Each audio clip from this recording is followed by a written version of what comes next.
అది progress. Praise lord madam, అందరికీ వందనాలు. ఆ దేవాదేవుడు మళ్ళీ ఈ అవకాశం మనకి ఇచ్చినందుకు వందనాలు. నిన్న నేడు నిరంతరం ఒకే రీతిగా నాయన మనం ప్రేమిస్తూ కాపాడుతూ పోషిస్తున్న తండ్రి నీకు వందనాలు. దైవ దేవునికి వందనాలు చెల్లించుకుంటూ ఈరోజు రూతు గ్రంథం 2వ అధ్యాయం ధ్యానం చేసుకుందాం. మూలవాక్యం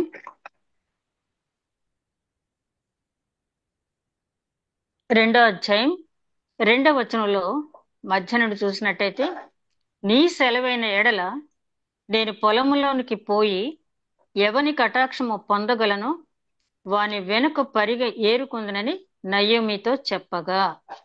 ప్రేమ మేడం మా తండ్రి, ఇంతవరకు క్షేమంగా కాపాడిన పరమరక్ష స్తుతినైనా వందనాలు తండ్రి. మేమేమై ఉన్నామో కేవలం మీద నీ ఉచితమైన కృపలనైనా తండ్రి, ఈ తరుణం మాకు అనుగ్రహించినంత వందనాలు. దయగల మా ప్రభు నాయన, ఈ పునరుత్థాన దినమున మరొక్కసారి నీ సన్నిధిలో చేరి నాయన మేము ఈ రీతిగా నిన్ను ఆరాధించి స్తుతించగలిగే భాగ్యం దయచేసినందుకు వందనాలు. దయగల మా ప్రభు, గత వారం రూతు గురించి నాయన కొన్ని విషయాలు మేము ధ్యానించుకునే భాగ్యం దయచేసావు. పరిశుద్ధాత్మ నడిపింపుతో నాయన మమ్మల్ని నడిపించినందుకు వందనాలు చెల్లించుకుంటున్నాం. ఈ రోజు మళ్ళీ తిరిగి ఆమె గురించి కొన్ని విషయాలు ధ్యానించుకుంటూ మా జీవితంలో వాటికి అప్లై చేసుకోవటానికి నాయన మేము ధ్యానిస్తూ ఉంటుండగా నన్ను మరుగుపరిచి పరిశుద్ధాత్మ నడిపింపు దయచేయండి.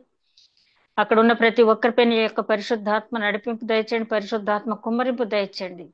ప్రతి ఒక్కరికి వినగల చెవి, గ్రహించగల మనసు, ఆచరించగలిగే హృదయం దయచేయండి. అదేవిధంగా వాక్యం ధ్యానిస్తుండగా ఎట్టి ఇబ్బంది కలగకుండా, టెక్నికల్ ప్రాబ్లమ్స్ కానీ మరి ఏ రకమైన ఇబ్బంది కలగకుండా కార్యాంతమున నిన్ను బహుగా స్తుతించుకునే భాగ్యం దయచేయమని మా ప్రభువును నీ ప్రియ కుమారుడైన యేసుక్రీస్తు ద్వారా వేడుకొంచున్నాం తండ్రి, ఆమేన్. మరొకసారి అందరికీ వందనాలండి. లాస్ట్ వీక్ మనం ఆత్మ సౌందర్యం గల రూతు అని ఆ రూతు గురించి ధ్యానించుకున్నాం. మరి కొన్ని ఎడిషన్స్ లో రూతు అనే మాటకి సౌందర్యం అని, కొన్ని కొన్ని సందర్భాల్లో సహవాసము, స్నేహం అని కూడా రూతుని గురించి చెప్పడం జరిగింది. అంటే ఆవిడ క్యారెక్టర్ని బట్టి కొన్ని హెబ్రిలోను గ్రీక్ లోను తర్జుమా చేసేటప్పుడు ఎటిమాలజీలో కొంచెం తేడా వచ్చి ఉండొచ్చు.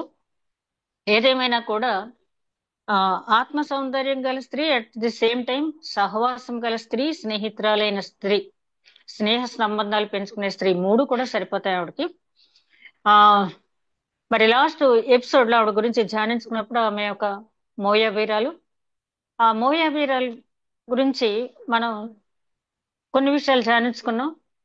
మోయాబులు ఎవరో కాదు, అబ్రహాంకి సోదర సంతానమే. అయినప్పటికీ వారు చేసిన పని వల్ల ఆ బిలాము ప్రవక్త ఇస్రాయిల్ని శపించడానికి ఆయన ఉద్యుక్తుడు అయి వచ్చి వారినితో పాపం చేయించడానికి మోయాబు స్త్రీలను, ఎదోము స్త్రీలను, మిద్యాన్ స్త్రీలను అక్కడ పెట్టి వారితో పాపము చేయించిన దాన్ని బట్టి మోయాబీల్ని దేవుడు శపించాడు.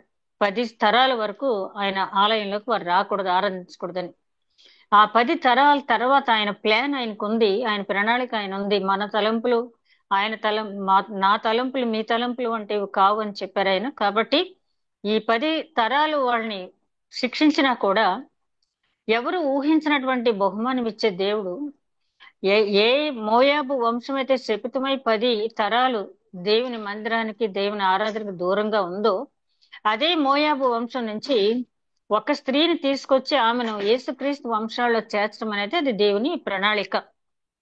ఇక్కడ మనం చదివేటప్పుడు మనకు కొన్ని డౌట్స్ రావచ్చు. ఏంటంటే, అక్కడికి వెళ్ళిన ఎలీమెలెకు ఎందుకు చనిపోయాడు, అతని 2 కుమారులు ఎందుకు చనిపోయారు, నయోమి ఒక్కతే ఎందుకుంది, రూతుని ఎందుకు తీసుకొచ్చారు, ఇవన్నీ కూడా జగత్తు పునాది వేయబడక మునిపే దేవుని ప్రణాళిక. మనం అవునని గాని కాదుకని గాని చెప్పడానికి మనం ఎవరు కూడా సరిపోము. ఎవరిని తీసుకురావాలో ఆయన తీసుకొస్తాడు, ఎవరిని ఎక్కడితో ఎండ్ చేయాలో ఆయన చిత్తం అది. కాబట్టి మోయాబు స్త్రీ అయినటువంటి రూతు మరి అత్తగారితోటి బయలుదేరి వచ్చిందని, ఆమె నిరీక్షణ గల స్త్రీ అని, విశ్వాసం గల స్త్రీ అని, విశ్వాస సహితమైన క్రియలు చేయడానికి సిద్ధపడిన స్త్రీ అని, దయా దాక్షిణ్యములు పొందిన స్త్రీ అని, నీతి మంత్రాలని ఆవిడ గురించి అనేక విషయాలు మనం ధ్యానించుకున్నాం. అందులో ముఖ్యమైన అంశం ఏంటంటే, ఆమె నయోమిని హత్తుకుంది, అత్తగారిని హత్తుకుంది. వార్ప ముద్దు పెట్టుకుని వెను తిరిగిపోయింది. రెండో కోడలైనటువంటి రూతు తన అత్తగారైనటువంటి యూదురాలైనటువంటి నయోమిని హత్తుకుంది. ఈ హత్తుకుని ఉండటం అనే మాట మనం గమనించినట్టయితే పౌలు గారు రోమీలు రాసిన పత్రికలో 12 అధ్యాయం 9 వచనంలో అంటాడు ఆయన, అంటే ఒక క్రైస్తవుడు విశ్వాసిగా రక్షణ పొందిన తర్వాత విశ్వాస క్రియలు ఏం చేయాలని 12 అధ్యాయం రోమీలు రాసిన పత్రిక 12 అధ్యాయం 9 వచనం నుంచి 21 వచనం వరకు మనం ఏ రకంగా మన ప్రవర్తన ఉండాలని చాలా అంశాలు అక్కడ ఆయన చర్చించడం జరిగింది. రోమిలు రాసిన పత్రిక ధ్యానించినప్పుడు వాటి గురించి మనం ధ్యానించుకోవటం కూడా జరిగింది. అందులో ముఖ్యంగా 12 అధ్యాయం 9 వచనంలో ఆయన ఏమంటాడంటే, చెడ్డవాటిని విసర్జించి మంచి వాటిని హత్తుకోండి. చెడ్డవాటిని విసర్జించి మంచి వాటిని హత్తుకోండి. ఈ చెడ్డవాటిని విసర్జించడంలో కొంతమంది ముందుకు వస్తున్నారు, కానీ మంచి వాటిని హత్తుకోవటానికి కొంత టైం తీసుకుంటున్నారు. ఇక్కడ రూతు చేసిన మంచి పని ఏంటంటే చెడ్డవాటిని విడిచిపెట్టింది, మంచి వాటిని హత్తుకుంది. ఆమె నయోమిని అత్తగారిని హత్తుకుంది అంటే అత్తగారిలో ఉన్నటువంటి ఆ దేవుణ్ణి ఆమె హత్తుకుంది. ఆమె ఏమి విడిచిపెట్టిందంటే తన స్వదేశాన్ని, మోయాబ్ దేశాన్ని వదిలిపెట్టింది, యూదా ప్రాంతానికి వచ్చింది. స్తుతి అనబడేటువంటి యూదా దేశానికి వచ్చింది. అదే విధంగా మనం గమనించినప్పుడు తన స్వజనులను విడిచిపెట్టుకుంది, ఇస్రాయేల్ ప్రాంతానికి వచ్చింది. తన కుల దేవత అయినటువంటి కెమోష దేవతని వదిలిపెట్టింది, యెహోవా దేవుణ్ణి, తన అత్తగారిలో ఉన్నటువంటి ఆ యెహోవా దేవుని యొక్క నామమును హత్తుకుంది. పౌలు గారు చెప్పినట్టుగా చెడ్డవాటిని విసర్జించి మంచి వాటిని హత్తుకోండి అన్నది ఈమె చాలా చక్కగా చేసింది. చాలా మంది ఏం చేస్తారంటే మంచిగా జీవించాలని ఒక నిర్ణయం తీసుకున్న తర్వాత వారికి ఉన్నటువంటి చెడు అలవాట్లు ఏదైతే ఉన్నాయో వాటిని విసర్జించేస్తారు. కానీ వాటి స్థానే ఏమి నింపుకోవాలి హృదయంలో? చెడును విసర్జించిన తర్వాత మంచిని నింపుకోవాలి. లేకపోతే శూన్యంగా ఉంటే, మనకు మత్తయి సువార్తలో ఒక ఉపమానం చెప్పారు యేసుక్రీస్తు, ఏంటంటే ఒక వ్యక్తి ఆ చెడ్డవాటిని విడిచిపెట్టిన తర్వాత అతని దగ్గర ఉన్నటువంటి ఆ అపవాది విడిచిపెట్టి వెళ్ళిపోయి అది నీరు ఉన్న ప్రాంతం కోసం తిరిగి తిరిగి ఎక్కడ దొరక్క మళ్ళీ తిరిగి తనకంటే చెడ్డవైన 7 దెయ్యాలను వెంట పెట్టుకొచ్చి ఆ ఇంట్లో చేరింది అని చెప్పి వ్రాయబడింది. అంటే మన హృదయం శూన్యంగా ఉంచుకోకుండా మంచి వాటితో హృదయం నింపుకున్నట్టయితే మనం పొందినటువంటి ఆ రిపెంటెన్స్ కి ఫలితం అనేది ఉంటుంది. ఇక్కడ రూతుని గురించి మనం చూసినప్పుడు ఆమె చేసినటువంటి మొట్టమొదటి మంచి పని ఏంటి అంటే ఆ చెడ్డవాటిని విడిచిపెట్టి వెంటనే మంచి వాటిని హత్తుకుంది. ఆ తర్వాత ఇక అక్కడి నుంచి విశ్వాసానికి ముందు ఏంటంటే యాకోబు గారు అంటారు కదా, క్రియలు లేని విశ్వాసం మృతము అని చెప్పి, విశ్వాసి అని తెలియాలంటే ఆమె చేసే క్రియలు కూడా దానికి సాక్ష్యం ఇవ్వాలి. ఈ దేశంలో, ఈ భారతదేశంలో ముఖ్యంగా ఎంతో మంది మంచి క్రియలు చేసేవారు ఉన్నారు, అన్యులు కూడా ఉన్నారు, నాస్తికులు కూడా మంచి క్రియలు చేసేవారు ఉన్నారు. కానీ ఆ క్రియలకి ఒక క్రైస్తవ విశ్వాసి మారు మనసు పొంది రక్షణ పొందిన తర్వాత వారు చేసే క్రియలు వేరుగా ఉంటాయి. ఇక్కడ మనం చూసినప్పుడు ఈ 2 వచనంలోనే నీ సెలవైతే, అత్తగారిని అడుగుతుంది రూతు, నీ సెలవైతే. అక్కడ అత్తగారు ఏ స్థితిలో ఉందంటే వృద్ధాప్యంలో ఉంది. ఇక్కడ రూతు యవ్వన కాలంలో ఉంది. ఇప్పుడు పరిస్థితి ఏంటంటే అత్తగారిని కోడలు పోషించాల్సిన స్థితిలో ఉంది. కోడలు మంచి యవ్వన దశలో ఉంది. అత్తగారు భర్తని, 2 బిడ్డలు పోగొట్టుకుని మానసికంగాను శారీరకంగాను కృంగిపోయి ఎటు కదలేనటువంటి స్థితిలో ఆమె ఉంది. అట్లాంటి స్థితిలో అత్తగారిని నీ సెలవైతే అని అడుగుతుందంటే, మరి క్రైస్తవ విశ్వాసకిని మిగిలిన వారికి మనం చూసినట్టయితే చాలా మంది ఏం చేస్తారంటే అందరి దగ్గర విధేయత చూపిస్తారు. పెద్దలందరి దగ్గర, వాళ్ళ కొలీగ్స్ దగ్గర, చుట్టుపక్కల వాళ్ళందరి దగ్గర విధేయత చూపిస్తారు. కానీ చూపించవలసిన దగ్గర విధేయత చూపించరు. అత్తగారికి ఏంటి విధేయత చూపించేదని అనుకునే వాళ్ళు కూడా ఉంటారు. నేను ముద్ద పెడితే తిని ఉండాల్సింది, నేను పెడితే తినాలి, నేనేం చెప్తే అది చెయ్యాలి, కాబట్టి ఈమె పట్ల నేను ఒబీడియంట్ గా ఉండవలసిన పనేంటి అని చెప్పి అనుకునే కోడళ్ళు చాలా మంది ఉంటారు. ఎందుకంటే అత్తగారు మంచి వయసులో ఉండి పని చేయగలిగి లేదా సంపాదించి పెట్టే స్థితిలో ఉన్నప్పుడు ఆ గౌరవం వేరు. ఆమె పూర్తిగా మంచానికే పరిమితమై ఎటు కదలేని స్థితిలో ఉన్నప్పుడు ఒక నెగ్లిజెన్సీ వస్తుంది మామూలుగా. కానీ అప్పుడు ఆ అత్తగారిని గౌరవించడం అనేది ఒక విశ్వాసి అయిన కోడలు చేసే పని. అక్కడ అంటే దేవుడు చెప్తాడు, శ్రమలలో మన విధేయత చూస్తాడంట. అంటే ఒక వ్యక్తికి శ్రమలు వచ్చినప్పుడు నడిచే మార్గం ఎలా ఉంది, అతని ప్రవర్తన ఎట్లా ఉందని దేవుడు పరిశీలిస్తాడంటే. యోబు గ్రంథంలో మనం చూసినట్టయితే యోబు అనే మాటకి దేవుని తట్టు చూచువాడు అని అర్థం. ఎందుకు వచ్చింది ఆయనకి ఆ పేరంటే శ్రమలలో పూర్తిగా దేవుని వైపు చూచాడు. శ్రమలలో దేవుని వైపు చూడటం అంటే చాలా కష్టమైన పని. ఎందుకంటే నాకే ఎందుకు ఈ శ్రమ వచ్చింది, నేనేం తప్పు చేయలేదు కదా, నన్ను ఎందుకు దేవుడు ఇలా పరీక్షిస్తున్నాడు అనే ఆలోచనలో అపవాది పడేస్తూ ఉంటది. ఒక పక్క నుంచి లోకంలో ఉన్న శరీరాశ, నేత్రాశ, జీవపు డంబం లాగుతూనే ఉంటది. అట్లాంటప్పుడు శ్రమలలో దేవుని వైపు చూడటం అనేది చాలా కష్టమైనటువంటి పని. హెబ్రీ గ్రంథకర్త అంటాడు 5వ అధ్యాయం 8వ వచనంలో, హెబ్రీ గ్రంథకర్త చెప్పిన మాటలు చూస్తే యేసుక్రీస్తు గురించి, ఆయన పడిన శ్రమల గురించి వివరిస్తూ అక్కడ ఆయన చెప్పినటువంటి మాట, శ్రమలలో ఎట్లాంటి విధేయత ఆయన నేర్చుకున్నాడు, శ్రమలలో ఎట్లాంటి విధేయత ఆయన నేర్చుకున్నాడు అనే అంశాన్ని గనక మనం పరిశీలించినట్టయితే, ఆయన శరీరధారిగా ఉన్నప్పుడు చాలా చక్కటి మాటలు అక్కడ ఉపయోగించడం జరిగింది. హెబ్రీ గ్రంథం 5వ అధ్యాయం 8వ వచనం నుంచి గమనించినట్టయితే, ఆయన కుమారుడయుండియు తాను పొందిన శ్రమల వల్ల విధేయతను నేర్చుకునేను. శ్రమలలో ఆయన విధేయత నేర్చుకున్నాడు. ఎంత విధేయత నేర్చుకున్నాడంటే క్రింది వచనాలు చూస్తే, మరియు ఆయన సంపూర్ణ సిద్ధి పొందినవాడై మెల్కీసెదెకు క్రమములో చేరిన ప్రధాన యాజకుడని దేవుని చేత పిలువబడి తనకు విధేయులైన వారి అందరికీ నిత్య రక్షణకు కారకుడాయను. ఈ మెల్కీసెదెకు క్రమం గురించి మనం చాలా చక్కగా ధ్యానించుకున్నాం. అంటే అప్పట్లో ఓల్డ్ టెస్టిమెంట్ లో ఆ ప్రధాన యాజకులు ఆయా జంతువుల యొక్క ఆ రక్తాన్ని తీసుకువెళ్ళి అక్కడ వచ్చినటువంటి జనుల పాప పరిహారార్థం ఆ రక్తాన్ని ప్రోక్షించేవాళ్ళు. కానీ యేసుక్రీస్తు ఒకే బలి అర్పించి ఆయన ఏం చేశాడంటే, ఆయన తన రక్తాన్ని తాను అర్పించుకుని తన రక్తాన్ని ఆ ప్రధాన యాజకుడు తీసుకెళ్లేటటువంటి పాత్రలో ఆ మెల్కీసెదెకు క్రమం చొప్పున తన రక్తాన్ని తీసుకెళ్లి పాప పరిహారార్థం తండ్రి ముందు పెట్టాడు. ఎంత విధేయత అంటే మనకు తెలుసు లూకా సువార్తలో, తండ్రి నీ చిత్తమైతే ఈ గిన్నె నా నుంచి తొలగించు, అయినని నీ చిత్తమే సిద్ధించుగాక. అట్లాంటి క్రీస్తును అనుసరిస్తున్న మనము ఆ శ్రమలలో విధేయత అనేది మనం ఏం నేర్చుకుంటున్నామో, రూతు గ్రంథం అనేది నేను అధ్యయనం చేస్తా ఉంటే, అసలు రూతు క్యారెక్టర్ అనేది 2 ఎపిసోడ్స్ కాదు కదా, ఇంచుమించు ఒక 5-6 నెలలు చెప్పిన రూత్ క్యారెక్టర్ అనేది పూర్తిగా మనం ధ్యానించలేమేమో అనిపించింది. అంటే పైకి చూడటానికి ఏముంది, అత్తాకోడళ్ళ మధ్య సత్సంబంధమే కదా, కానీ ఒక విశ్వాసికి అవిశ్వాసికి, అదే విధంగా ఒక అన్యుడికి విశ్వాసికి, ఒక అన్య స్త్రీకి మరి విశ్వాసైన స్త్రీకి, రక్షింపబడిన స్త్రీకి రక్షింపబడని స్త్రీకి ఉన్నటువంటి వ్యత్యాసాలు అనేవి చాలా ఉన్నాయి. ఇక్కడ దావీదు మహారాజు 119వ సంకీర్తనలో ఆయన అంటాడు, 71వ వచనంలో దావీదు మహారాజు రాసినటువంటి కీర్తనలో, సంకీర్తన 119వ సంకీర్తనలో ఆజ్ఞల గురించి ఆ సంకీర్తనలో ఉన్న విషయాలు మనం ఎక్కడా చూడం. కొన్ని మాత్రం మనం చూసినట్టయితే 71వ వచనం, నేను నీ కట్టడలను నేర్చుకున్నట్లు శ్రమ నుండి ఉండుట నాకు మేలాయెను. దావీదు మహారాజు అంటున్నాడు, నేను శ్రమ నుండి ఉండుట నాకు మేలైన. ఎట్లాంటి శ్రమలు పొందాడు ఆయన? సొంత కొడుకే తిరుగుబాటు చేశాడు, తనకి హితులైన వారే తన మీద తిరుగుబాటు చేశారు. అదే విధంగా ఏ సౌలునైతే కాపాడుకుంటా వచ్చాడు ఆ సౌలే తిరుగుబాటు చేశాడు. గుహల్లో దాక్కున్నాడు, అరణ్యాల్లో దాక్కున్నాడు రాజు అయ్యుండి. అట్లాంటి దావీదు మహారాజు అంటున్నాడు, శ్రమ పొందుట నాకు మేలాయను, నీ కట్టడలు నేర్చుకున్నట్లు నీవు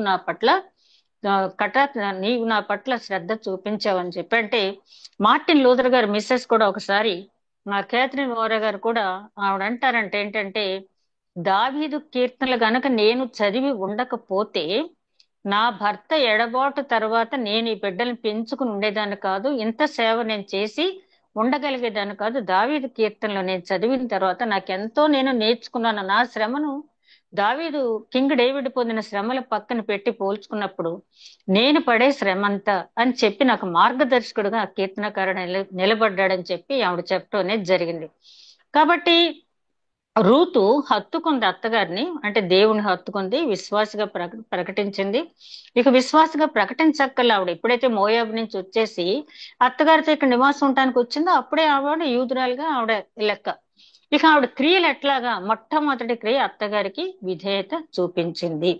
ఆ వృద్ధాప్యంలో అంటే తల్లిదండ్రులకు గాని అత్తమామలకు గాని వయసులో ఉన్నప్పుడు కాదు, గాని వారి వృద్ధాప్యంలో బిడ్డల మీద ఆధారపడి ఉన్నప్పుడు ఎవరైతే వారిని గౌరవిస్తారో, వారి మాటకు విలువిస్తారో వారి తప్పకుండా దీవింపబడతారంటానికి రూతు జీవితం సాక్ష్యం. తర్వాత ఆవిడ అంటుంది కదా, నేను ఎవరి కటాక్షం పొందుతానో ఆ నేను ఎవరి కటాక్షం పొందగలనో వాని వెనుక పరిగె ఏరుకుందనని చెప్పింది. ఎక్కడికి వెళ్తుందో తెలియదు, ఎందుకంటే వచ్చేసింది బెత్లెహేం అయితే వచ్చేసింది, ఆ ఎఫ్రాతా ప్రాంతానికి అయితే వచ్చింది, కానీ అక్కడ ఎవరు ఈమెకి తెలియదు. ఎందుకంటే ఈమె అన్యస్త్రీ, మోయాబ్రాలు. అక్కడ ఉన్న వాళ్ళంతా కూడా ఇశ్రాయేలీలు. అసలు ఎవరు ఏంటనేది తెలియదు. అబ్రహాం ఎట్లాగైతే ఉర్ అనే ప్రాంతాన్ని నుంచి దేవుడు బయలుదేరమనగానే స్వజనుల్ని, స్వదేశాన్ని, తన దేవతా విగ్రహారాధన వదిలిపెట్టి బయలుదేరడం, అదే విధంగా రూతు కూడా బయలుదేరింది. అక్కడ ఎవరు ఏమీ తెలియదు. అత్తగారిని అడుగుతుంది. అత్తగారిని పోషించాల్సిన బాధ్యత ఆవిడ మీద ఉంది కాబట్టి, అత్తమ్మ మరి నువ్వు సెలవిస్తే నేను పరిగె ఏరుకుంటానికి వెళ్తాను, ఎవరైతే నా పట్ల కటాక్షం చూపిస్తారో వారి దగ్గర నేను పరిగె ఏరుకుంటాను అని చెప్పింది. ఈ కటాక్షం అనే మాటకు కూడా చాలా మంది చాలా అర్థాలు చెప్తారు, నిర్వచనాలు చెప్తారు, కానీ మన పరిశుద్ధ గ్రంథంలో నేను చాలా రిఫరెన్స్లు చూశాను. అందులో ఈ కటాక్షం అనే మాటకి చక్కని అర్థం ఇచ్చేటట్టుగా ప్రవక్త నెహెమ్యా రాసిన గ్రంథంలో మీ తర్వాత చూడండి. ప్రవక్త నెహెమ్యా రాసిన గ్రంథంలో 1వ అధ్యాయం 5వ వచనంలో ఇలా అంటాడు, నిన్ను ప్రేమించి నీ ఆజ్ఞను అనుసరించి నడుచు వారిని కటాక్షించి వారితో నీ నిబంధన స్థిరపరచువాడా. నెహెమ్యా అంటున్నాడు, అయ్యా నిన్ను ప్రేమించి నీ ఆజ్ఞానుసారంగా నడుచుకునే వారితో నీవు నీ నిబంధన స్థిరపరుస్తావు అంటున్నాడు నెహెమ్యా. అంటే దేవుడు ఇక్కడ రూతేమో మనిషి కటాక్షం కోసం, ఏ వ్యక్తి కటాక్షం చూపిస్తాడో పొలంలో పరిగేరుకోవటానికని అనుకుంటుంది.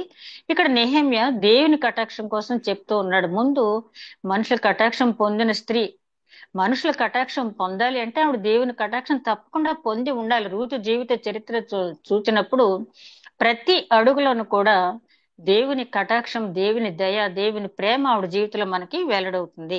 ఇక్కడ ఎంత చక్కగా అంటున్నాడంటే, నిన్ను ప్రేమించి, యోహాను సువార్త 15వ అధ్యాయంలో అంటాడు కదా, ఆయన చాలా స్పష్టంగా చెప్తాడు, నన్ను ప్రేమించిన వారు నా ఆజ్ఞలను గైకొంటారు. నా ఆజ్ఞలు గైకొన్నవాడు నన్ను ప్రేమించిన వాడు కాదు, నా స్నేహితుడు కాదని చెప్పి చాలా డైరెక్ట్ గా చెప్తారు యేసుక్రీస్తు అక్కడ. కాబట్టి ఇక్కడ నెహెమ్యా ఏమంటున్నాడంటే, నిన్ను ప్రేమించి నీ ఆజ్ఞలను అనుసరించి నడుచుకునే వారికి నీ కటాక్షము చూపించి వారితో నీ నిబంధన స్థిరపరుచువాడా. ఇక్కడ రూతుతో దేవుడు నిబంధన స్థిరపరిచేశాడు కాబట్టి ఆ నిబంధన ఆయన ముందుగానే స్థిరపరిచాడు. అది రూతుకు తెలియదు, నయముకు తెలియదు, బోయేజుకు తెలియదు, అక్కడ ఉన్న వారు ఎవరికి తెలియదు. కానీ ఆ నిబంధన స్థిరపరచబట్టే ఆయన మోయాబు నుంచి ఆ స్త్రీని ఇక్కడ తీసుకురావటం, 10 తరాల తర్వాత శాపగ్రస్తమైనటువంటి వంశం నుంచి ఆమెను ఇక్కడ తీసుకురావటం అనేది జరిగింది. అదే విధంగా రోమిలో రాసిన పత్రిక 2వ అధ్యాయం 13వ వచనంలో కూడా పౌలు గారు అంటారు, ధర్మశాస్త్రం వినువారు దేవుని దృష్టిలో నీతిమంతులుగా కారు గాని ధర్మశాస్త్రం విని అనుసరించి ప్రవర్తించువారు నీతిమంతులుగా ఎంచబడుదురు. అంటే ధర్మశాస్త్రం వినటమే కాదు, మనందరికీ తెలిసింది ఇది. ధర్మశాస్త్రం మన వాక్యం వినటమే కాదు, వాక్యం చదవటమే కాదు, ప్రార్థన చేయటమే కాదు, ఇతరులకు చెప్పటమే కాదు, దాన్ని అనుసరించకపోతే వ్యర్థం. అందుకనే పౌలు గారు చాలా సార్లు అంటారు, అయ్యో అందరికీ బోధించి నేను వ్యర్థుణ్ణైపోతానేమో, అందుకనే భ్రష్టుణ్ణైపోతానేమో, అందుకనే నా శరీరాన్ని నేను నలగగొట్టుకుంటున్నాను, ఎక్కడైనా ఆజ్ఞాతి క్రమం చేస్తానేమో అని చెప్పి ఆయన భయపడతాడు. అంటే ఇక్కడ 2 మాటలు. ఈ రూతు అత్తగారిని పర్మిషన్ అడిగింది, అది చాలా గొప్ప విషయం. అత్తగారిని పర్మిషన్ అడగటం గొప్ప విషయం. ఏంటంటే వృద్ధాప్యంలో ఉన్న అత్తగారిని, తనచే పోషింపబడవలసిన అత్తగారిని పర్మిషన్ అడిగింది. ఎవరి కటాక్షం పొందుతానో అంటే తన మనసులో దేవుడు నా పట్ల ఎవరికి కటాక్షం ఉంచుతాడో అనుకుంటా ఆవిడ వెళ్ళింది. ఇక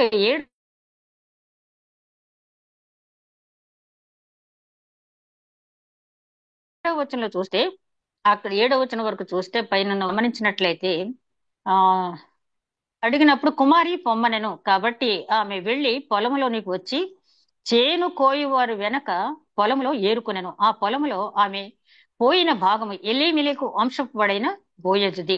బోయజు బెత్లెహేం నుండి వచ్చి, యెహోవా మీకు తోడై ఉండును గాక అని చేను కోయువారితో చెప్పగా, వారు యెహోవా నిన్ను ఆశీర్వదించును గాక అనిరి. అప్పుడు బోయజు కోయువారి మీద ఉంచబడిన తన పనివాణ్ణి చూచి ఈ చిన్నది ఎవరని అడుగగా కోయవారి మీద ఉంచబడిన ఆ పనివాడు, ఈమె మోయాబు దేశము నుండి నయోమితో కూడా తిరిగి వచ్చిన మోయాబీరాలైన యవనురాలు.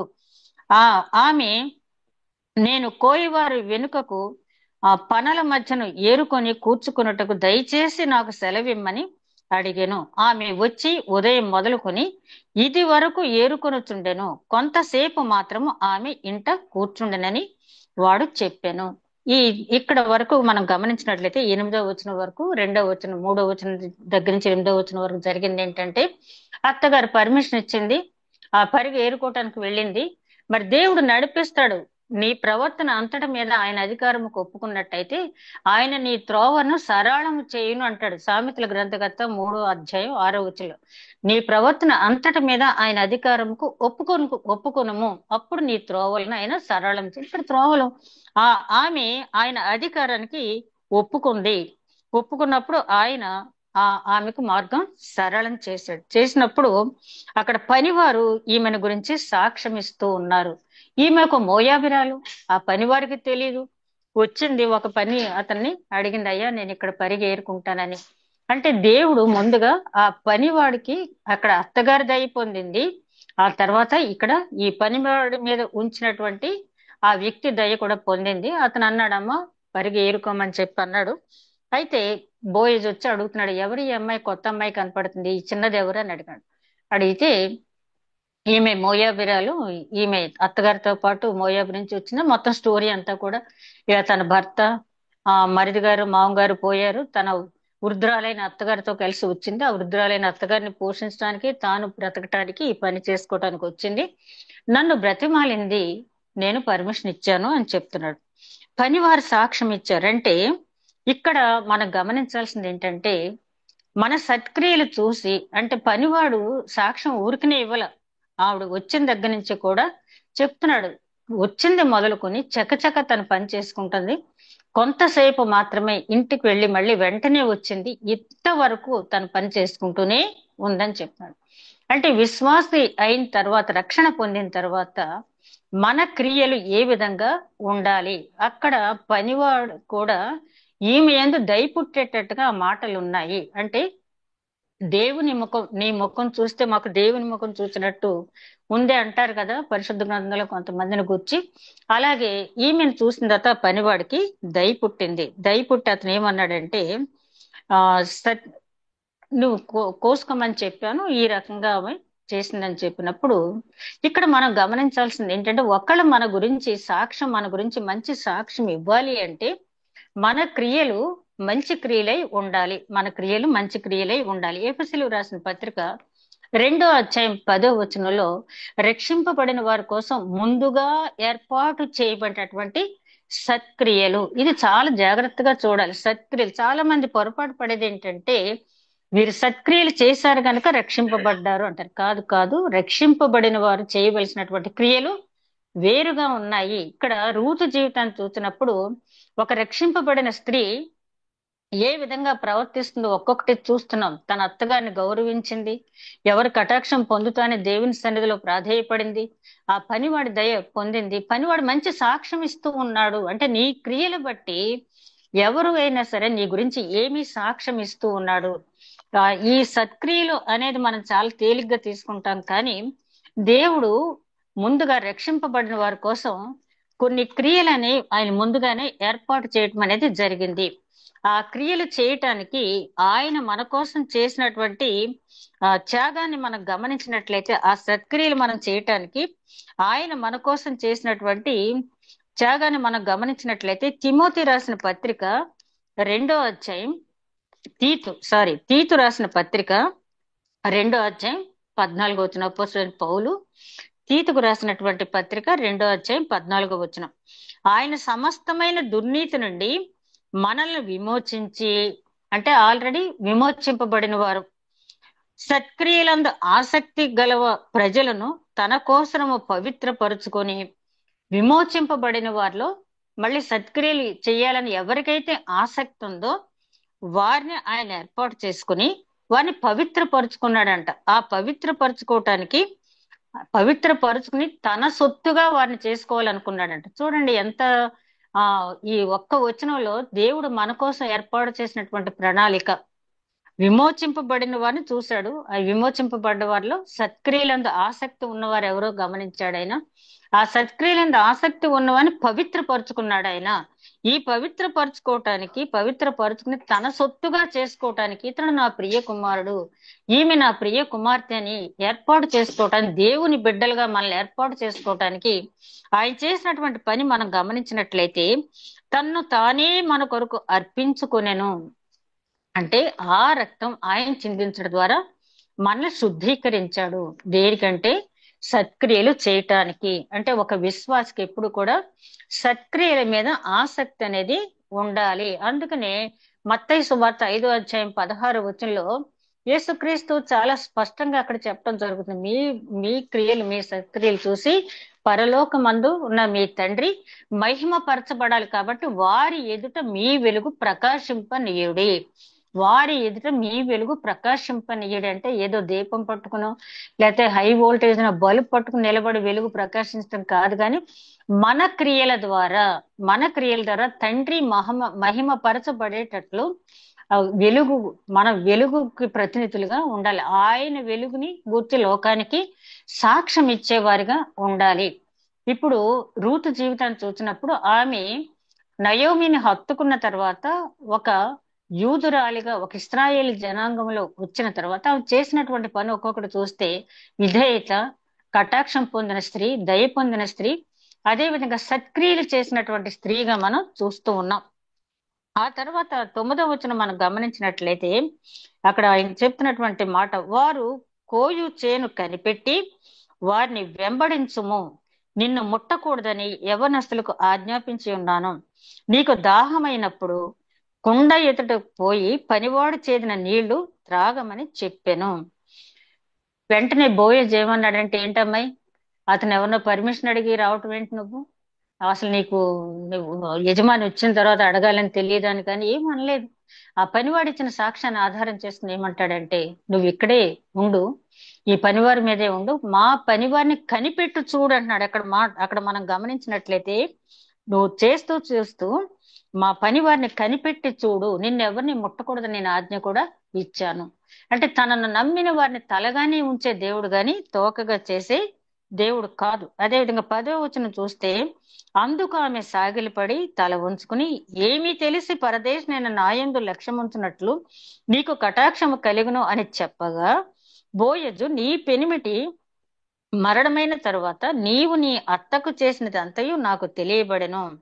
నీవు నీ తల్లిదండ్రులను నీ జన్మభూమిని విడిచి ఇంతకు ముందు నీవు ఎరుగని జనము నొద్దకు వచ్చితివి. ఆయన చెప్తున్నాడు ఏంటంటే, ఆవిడ అడుగుతుంది, అయ్యా నేనెవరినో మీకు తెలియదు, నేను ఒక అన్య స్త్రీని, మోయాబిరాల్ని, మీ పర్మిషన్ లేకుండా కేవలం పని అతన్ని తీసుకుని నేను పర్మిషన్ తీసుకుని చేస్తూ ఉన్నాను, నేను భయపడ్డాను మీరు వచ్చి నన్ను ఏదైనా అంటారని. కానీ మీరు నాకు కోసుకోవడానికి పర్మిషన్, పరిగి ఏరుకోవడానికి పర్మిషన్ ఇవ్వటం మాత్రమే కాకుండా మీ పని వారిని కనిపెట్టుకుని ఉండమని అంటే ఒక ఆధిక్యత కూడా నాకు ఇచ్చారు. ఏమి చూసి ఈ దీనురాలి పట్ల మీ కటాక్షం చూపించారయ్యా అని చెప్పి నేలను సాగిలపడి అడిగింది. అంతే కదా, మనకి అర్హత లేనిది ఎవరైనా దయచేసినప్పుడు ఏంటి ఇలా చేస్తున్నారు, నాకు ఎందుకు ఇలా చేస్తున్నారు అని చెప్పి మనం కంగారు పడతాం. కానీ అక్కడ బోయెట్ చాలా చక్కగా చెప్తున్నాడు, నేను ఊరికనే చేయట్లేదు, నేను ఊరికనే నిన్ను సూపర్వైజర్గా పెట్టలేదు, ఎందుకంటే నీ చరిత్ర అంతా నాకు తెలిసింది. నువ్వు నీ స్వదేశాన్ని, స్వజనులను వదిలిపెట్టి నీ అత్తతో ఈ దేశానికి నువ్వు వచ్చావు కాబట్టి నీ ప్రవర్తన అంతా కూడా నేను విన్నాను. కాబట్టి నీ పట్ల నేను ఈ రకమైన కటాక్షం నేను చూపిస్తున్నాను అని చెప్పింది. అదే విధంగా ఈవిడ గురించి చూసినప్పుడు ఒక చక్కని మాట కూడా అక్కడ మనం చూస్తే, ఉదయం నుంచి సాయంకాలం వరకు చకచక తను పని చేసుకుని కొద్దిసేపు మాత్రం విశ్రాంతి తీసుకుందని మరి ఆమె గురించి సాక్ష్యం చెప్పడం జరిగింది. అంటే చురుకుగా ఉండుట గొప్ప భాగ్యం అంటాడు సామెతల గ్రంథకర్త. చురుకుగా ఉండుట గొప్ప కార్యం.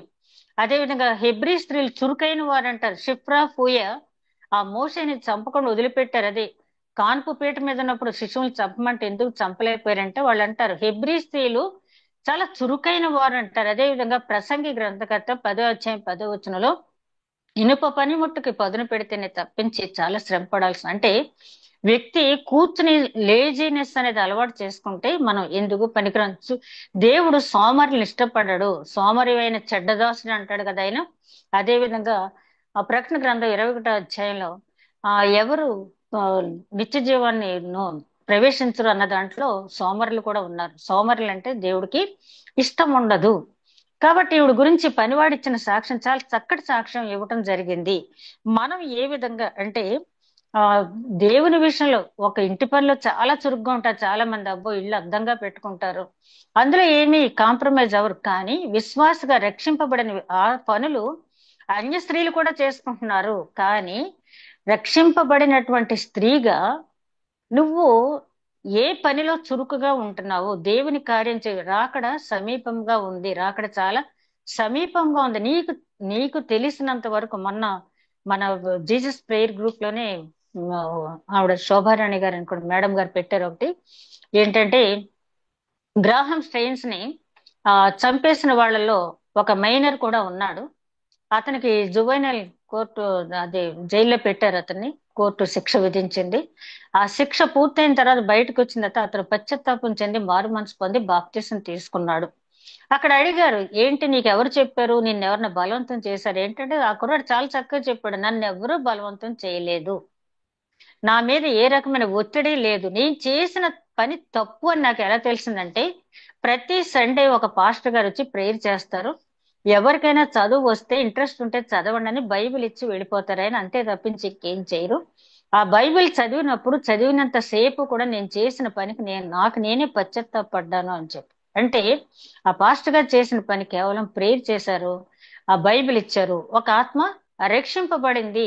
ఏమో మనం చేసే చిన్న పని వల్ల ఒకసారి మొన్న ఈ మధ్య నేను దగ్గర చూశాను, ఒక కరపత్రం చూసి రక్షింపబడిన వ్యక్తి ఎన్నో వేల మందిని రక్షణకు కారకుడయ్యాడంట. అలాగ మనం చిన్న పని కదా అనుకుంటాం, కానీ దేవుడు మనకిచ్చిన తలాంతని ఆ ఒక్క తలాంత ఇచ్చిన వాడు రెండు తలాంతులు చేసినట్టయితే ఆ యజమాని ఏమి అనేవాడు కాదు. ఆ ఒకటి అలాగే ఉంచేశాడు కాబట్టి ఆ 10 ఉన్నవాడికి తీసుకెళ్లి ఏమన్నాడు. దేవుడు నీకు ఇచ్చిన తలాంతిని ఎలా ఉపయోగించుకుంటున్నాం అనేది కూడా మనం చూడవలసి ఉంది.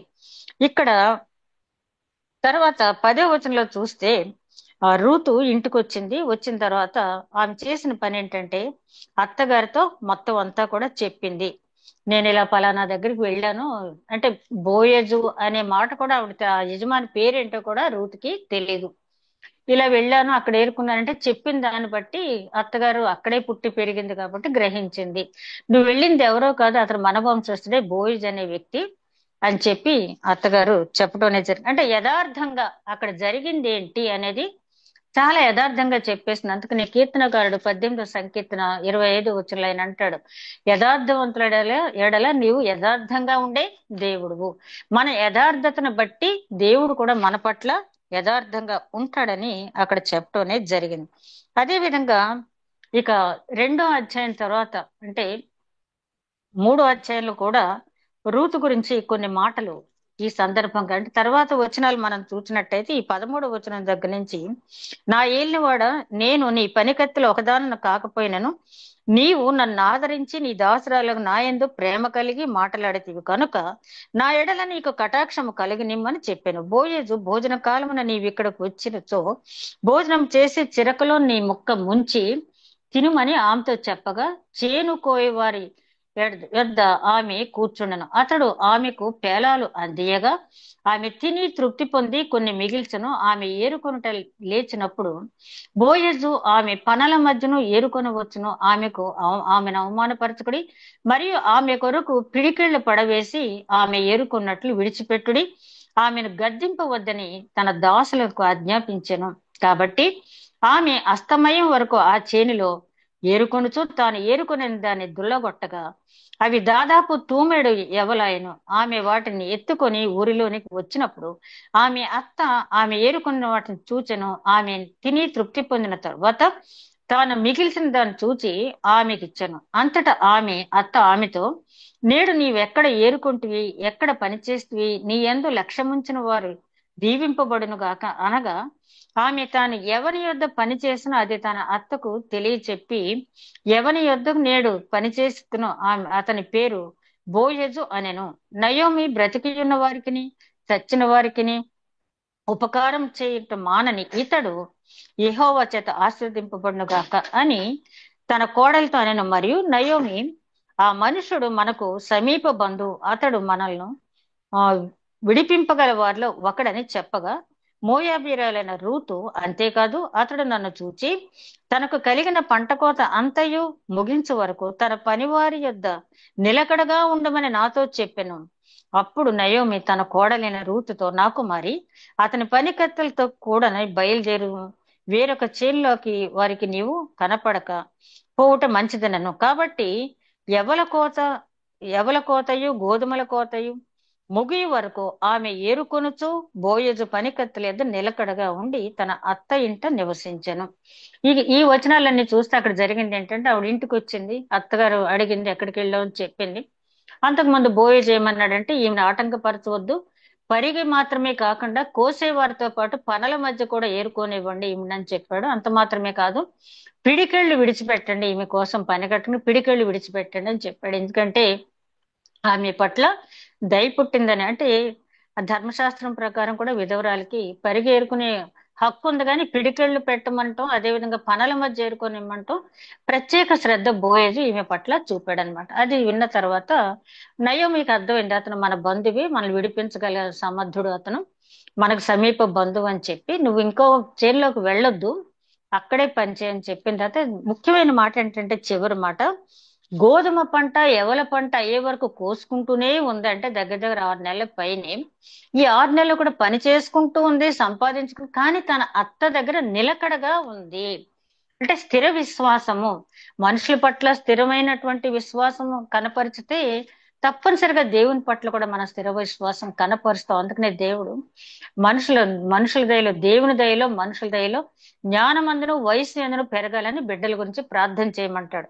ఇక 3వ అధ్యాయానికి వచ్చేటప్పటికి మనం తర్వాత చూస్తాం. కాబట్టి ఇందులో ఉన్నటువంటి వచనం ఏంటంటే, ఇదంతా విన్న తర్వాత అత్తగారు చెప్పుద్ది ఏమని, సరే నువ్వు ఓ పని చెయ్యి, ఈవేళ అతను భోజనం చేసి నిద్రపోయే వరకు చూస్తూ ఉండు, ఆ చూచిన తర్వాత అతని కాళ్ళ దగ్గర పరుండి అతని కొంగు ఉండు, తర్వాత అతను మెలకు వచ్చిన తర్వాత ఏం చేయాలో అతనే నీకు చెప్తాడు అని అంటాడు.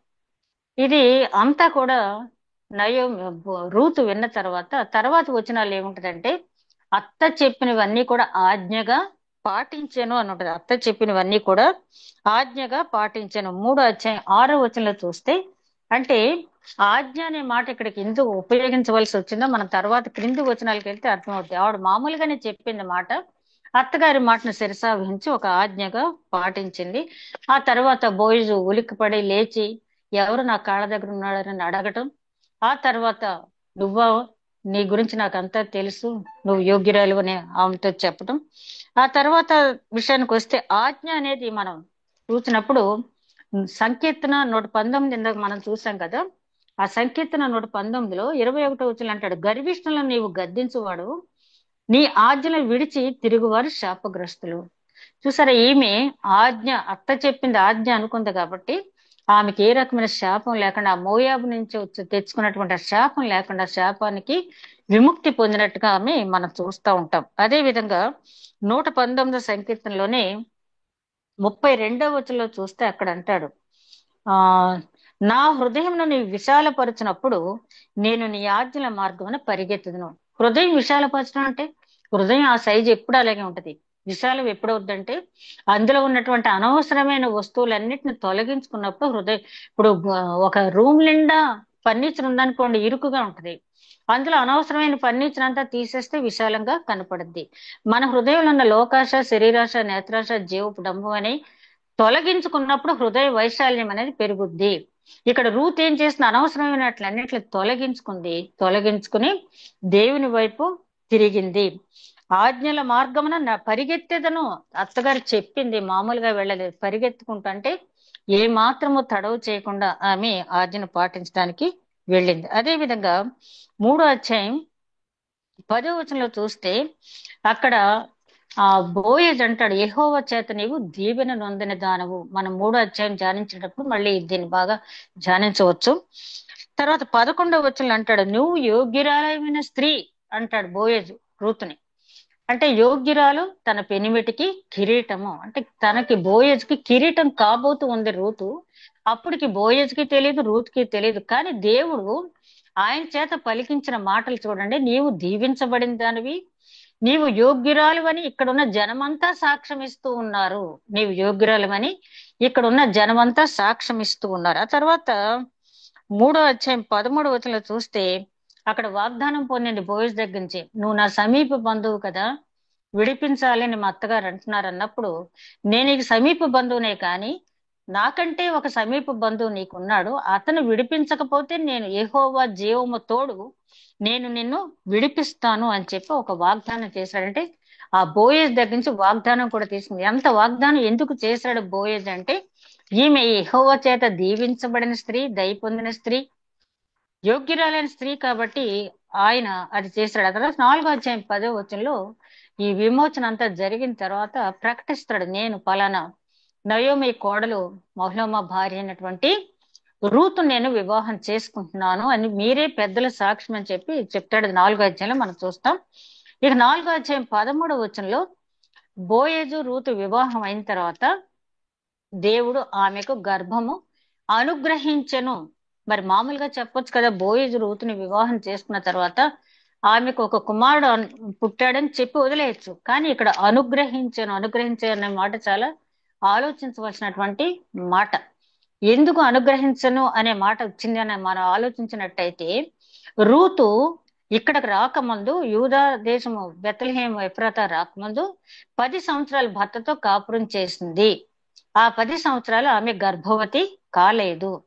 ఆ తర్వాత ఇక్కడికి వచ్చిన తర్వాత తను గర్భం పొందిందంటే యెహోవా దేవుని ప్రణాళికలో రూతు మోయాబు జాతికి తల్లి కాకుండా ఇక్కడ యూదా జాతిలో ఆమె ఆ కుమారుని కనాలని, ఆ బోయేజ్కి భార్యగా ఉండాలనే ప్రణాళిక ఉంది. కాబట్టి అప్పటి వరకు ఒక రకంగా చెప్పాలంటే ఆమె గర్భం మోయబడే ఉంది. అనుగ్రహించను అంటే అప్పుడు రూతు ప్రవర్తన అంతా చూసి ఒక మోయాబు స్త్రీ అయినప్పటికీ కూడా ఒక యూదుడు వివాహం చేసుకుని అతని ద్వారా సంతానం పొందటానికి దేవుడు ఆమె సత్ప్రవర్తన చూచి మెచ్చుకున్నాడు. కాబట్టి ఆమె గర్భం తెరిచి ఆమెకు కుమారుడు పుట్టేటట్టు దేవుడు అనుగ్రహించాడు. మోయాబు స్త్రీ అయినటువంటి రూతు జీవితంలో మనం ముఖ్యంగా గమనించాల్సింది ఏంటంటే, ఆమె ఎవరైనా సరే పుట్టుక అనేది ఎవరి చేతిలోనూ లేదు. ఎవరింట్లో పుట్టాలి, ఏ వంశంలో పుట్టాలి, ఏ జాతిలో పుట్టాలి అనేది ఎవరి చేతిలోనూ లేదు. ఎవరు పుట్టుకను బట్టి, బ్యాక్గ్రౌండ్ బట్టి మనం ఎప్పుడు కూడా వేళాకోళం చేసి నువ్వు ఆ ఇంట్లో పుట్టావేంటి, నువ్వు ఆ వంశంలో పుట్టావేంటి, లేకపోతే ఆ కులంలో పుట్టావేంటి అని మనం ఎవరిని అంటానికి వీల్లేదు. ఒకసారి చైల్డ్ సైకాలజిస్ట్ ప్రొఫెసర్ సోలిఫెర్న్ అనే ఆవిడ ఒక ఆవిడ ఏమంటదంటే, స్లమ్ ఏరియాలో పిల్లల్ని అక్కడ స్కూల్స్ లో వెటకారం చేస్తూ ఉంటారు. ఒక కుర్రాడిని నీకు తెలిసిన పదాలు చెప్పమంటే పోలీస్ స్టేషను, కత్తి, గన్ను చెప్తాడు. 3 మాటలు చెప్తాడు. ఏంటి ఇలా చెప్తున్నాడని అతను అందరూ వెటకారం చేస్తారు. అయితే ఆ టీచరు తర్వాత ఆ కుర్రాడి మీద కాన్సన్ట్రేట్ చేసి, ఎందుకు నువ్వు ఇవి చెప్పావు, నువ్వు ఇక తప్పించి ఏం తెలియదా అని ఆరా తీస్తే, బ్యాక్గ్రౌండ్ తీస్తే వాళ్ళ నాన్న ఒక ఫ్యాక్షనిస్టు. ఎప్పుడు కూడా అతను పోలీస్ స్టేషన్, ఆ గన్ను ఇవే చూశాడు తప్పించి ఆ కుర్రాడు మిగతా చూడలేదు. కాబట్టి ఆవిడంటది, ఆ కుర్రాడు వచ్చిన బ్యాక్గ్రౌండ్ ని గుర్తించి మీరు చెప్పాలి, అంతే తప్పించి వేళాకోళం చేయకూడదు. అలాగే ఒక వ్యక్తి ఏ ఇంట్లో పుడతాడనేది కాదు, కానీ మరణించేటప్పుడు ఏ స్థితిలో మరణించాడు అనేది ముఖ్యం. కాబట్టి ఇక్కడ మోయాబు వంశంలో, శపితమైనటువంటి మోయాబు వంశంలో పుట్టినటువంటి రూతు ఎంతగా హెచ్చింపబడిందంటే, ఆమెకు తెలీదు, ఆమె భర్తకు తెలీదు, ఆమె అత్తగారికి కూడా తెలియదు. దేవుడికి తెలుసు ఆమెను యేసుక్రీస్తు వంశావళిలోకి తీసుకువస్తాను. ఊరికినే ఆయన పక్షపాత వైఖరితో తీసుకురాలేదు. కాబట్టి రూతుకున్నటువంటి ఇన్ని మంచి లక్షణాలు, ఆమెకు యోగ్యురాలు, దేవుని చేత దీవెన పొందింది, మనుషుల దయ పొందింది, అదే విధంగా దేవుని కటాక్షం కూడా పొందింది. ఇవన్నీ కూడా ఊరికే రాలేదు. శ్రమలలో విధేయత, శ్రమలలో ముఖ్యంగా రూతు జీవితాన్ని చూసినప్పుడు శ్రమలలో విధేయత. ఏంటి శ్రమలంటే, ఒక్కసారి భర్త, మరిది గారు, అదే విధంగా ఆ భర్త మామగారు పోవటం. ఇదే సిచ్యుయేషన్ మనం సమూయేలు గ్రంథంలో చూస్తాం. అక్కడ ఆ ఫీన్హాస్ హోప్ ని అన్నదమ్ములు ఇద్దరు ఒకేసారి పోతారు. పోయిన వెంటనే ఆ తండ్రి ఏలీ కూడా పోతాడు, చనిపోతాడు. అప్పుడు ఎవరో చెప్తారమ్మా, మందసం పట్టబడింది, నీ మామగారు, నీ భర్త, నీ మరిది గారు కూడా చనిపోయారు అనేటప్పటికి ఆ కాన్పు పీట మీద ఉన్నటువంటి ఫీన్హాస్ భార్య పేరైతే మనకు రాయలేదు, కానీ ఆమె చాలా వేదన పొందింది. కదా, నేను బ్రతకడం అనవసరం అనుకుంటునే ప్రభావము వెడలిపోయినని చెప్పి ఈకబోధ అని కొడుకు పేరు పెట్టి చనిపోయింది. అంటే ఆ శ్రమలు తట్టుకునేటటువంటి శక్తి మనం దేవుడి వైపు చూచినప్పుడు ఆయన ఇస్తాడనే గొప్ప పాఠం రూతు నేర్చుకుంది. నయోమి చెప్పింది మాత్రమే కాకుండా విశ్వాసం కలిగి నిరీక్షణ కలిగిన స్త్రీగా ఏది అసాధ్యం కాదు అని చెప్పి మోయాబు వంశంలో పుట్టిన స్త్రీ యేసుక్రీస్తు వంశావళికి రావటం అంటే మాటలు కాదు. ఎలాగ వచ్చింది అంటే ఆమె గుణాలు మనం చూసినప్పుడు ఆ గుణాలు మనలో ఎంతవరకు కలిగి ఉన్నాం, మనం లేవలేనటువంటి పెద్దల్ని ఎంతవరకు మనం గౌరవిస్తున్నాం, మనుషుల దయ దేవుని దయ పొందటానికి ఏ విధమైనటువంటి ప్రవర్తన కలిగి ఉన్నాం, మన కోసం దేవుడు తన్ను తాను అర్పించుకుని ఆయన రక్తం చేత మనల్ని శుద్ధీకరించి పవిత్రపరచుకుని మనల్ని ఏర్పాటు చేసి, ఇదిగో మీకు సత్క్రియలందు ఆసక్తి కలిగి ఉన్నారు కాబట్టి ఆ సత్క్రియలు చేయటానికి కావాల్సిన అర్హత, పవిత్రత, మిమ్మల్ని పవిత్రపరచడానికి నా రక్తాన్ని మీకోసం చిందించానని చెప్పైనా మన కోసం ఏర్పాటు చేసినటువంటి సత్క్రియలను, దొర్కా జీవితం మనకు తెలుసు, ఆమె చేసిన చాలా భేద స్థితిలో ఉండే ఎన్నో సత్క్రియలు ఆమె చేసింది. ఏదో అక్కడ దొర్కాకి ఏముంది, అక్కడ ఆయుధం సూది దారం, అంతేనా? రెండోది ఏమీ లేదు. ఆ సూది దారంతో ఆమె ఎంత గొప్ప పని చేసింది, గొప్ప సువార్త ప్రకటించింది. ఆవిడ సువార్త ప్రకటించకపోతే ఆమె చనిపోయిన వెంటనే ఆ స్త్రీలు పేతురుకి ఎందుకు కబురు పెడతారు ఒక దైవజనుడికి? కాబట్టి ఆవిడ సువార్త ప్రకటించింది. ఒక సూది దారం సహాయంతో ఆమె గొప్ప కార్యం చేసింది. అలాగే రూతు మోయాబు దేశం నుంచి రిక్త హస్తాలతో వచ్చి యేసుక్రీస్తు వంశావళిలోకి వెళ్ళింది. కావాల్సిందల్లా విశ్వాసుల స్థిరత్వము. విశ్వాసుల స్థిరత్వం ఉన్నప్పుడు ఇన్ని శ్రమలు ఎదురైనా కూడా చివరి వరకు, ఆఖరి నిమిషం వరకు, అంత్యం వరకు సహించిన వారికి జీవ కిరీటం ఇస్తానంటున్నాడు. అదే విధంగా అతనితో కలిసి నేను భోజనం చేస్తాను, క్రొత్త పేరు ఇస్తాను, ధ్వజం మీద నిలబెడతానని చెప్పి ఎన్నో వాగ్దానాల ప్రకటన గ్రంథంలో మనం చూస్తాం. ఆ వాగ్దానాలన్నీ మనం పొందుకోవాలంటే ఒక్క క్షణం కూడా వృధా చేయకుండా మనం ఎక్కడ నిల్చున్నా, మన పనిలో మనం ఉన్నప్పుడు కూడా ఎవరిన అవసరతలో ఉన్న వాళ్ళ కోసం ప్రార్థించవచ్చు, లేకపోతే తెలియని వారికి ఏమైనా కావాలంటే చెప్పవచ్చు.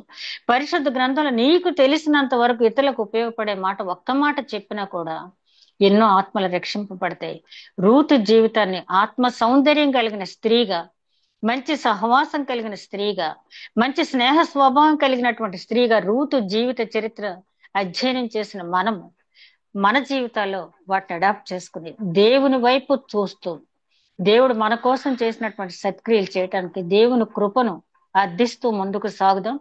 అట్టి కృప దేవుడు మనకి అనుగ్రహించును గాక. దయగలమా ప్రభా, ధ్యానించిన వాక్యం నూరంతులుగా ఫలించే భాగ్యం దయచేయమని మా ప్రభువును నీ ప్రియ కుమారుడైన యేసుక్రీస్తు ద్వారా వేడుకుంటున్నాం తండ్రి.